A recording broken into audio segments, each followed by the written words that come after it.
2 spoon போதும் உங்க பிரச்சனைகளை கட்டுப்படுத்த. லயன் டேட் சிரப், தினமும் 2 spoon lion date syrup. Lion date syrup. Oil pulling அது எப்படி பண்ணுறது? காலையில் எழுந்ததும் எதுவும் சாப்பிடாமல் இதயம் வளர்த்தை வாயில ஊத்தி நல்லா கொப்பளிக்கணும், அப்புறம் அதை துப்பிடணும். இதுதான் ஆயில் புல்லிங்.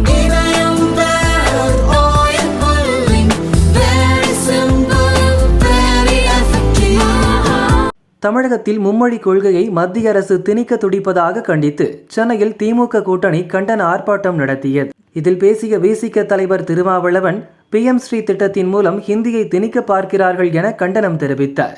இந்த வீடியோவை X பக்கத்தில் டாக் செய்து தமிழக பாஜக தலைவர் அண்ணாமலை ஒரு பதிவை போட்டுள்ளார். அதில் திமுகவுடன் கூட்டணி வைத்துக்கொண்டு திமுகவினரை போலவே இரட்டை வேடம் போடுபவர்கள் வரிசையில் திருமாவளவன் இருக்க மாட்டார் என்று நினைத்திருந்தேன், ஏமாற்றம்தான் மிஞ்சுகிறது. சென்னை வேளச்சேரியில் CBSE பாடத்திட்டத்தை கொண்டு செயல்படும் ப்ளூ ஸ்டார் செகண்டரி ஸ்கூல் என்ற பள்ளியின் நிர்வாக குழு தலைவர் திருமாவளவன் தான். அரசு பள்ளியில் ஏழை எளிய மாணவர்களுக்கு மும்மொழிகள் வேண்டாம் என்று கூறுபவர்கள் அனைவருமே மும்மொழிகள் பயிற்றுவிக்கும் தனியார் பள்ளிகளுடன் ஏதோ ஒரு வகையில் தொடர்பில் இருப்பது ஏன் என்று அண்ணாமலை கேட்டுள்ளார்.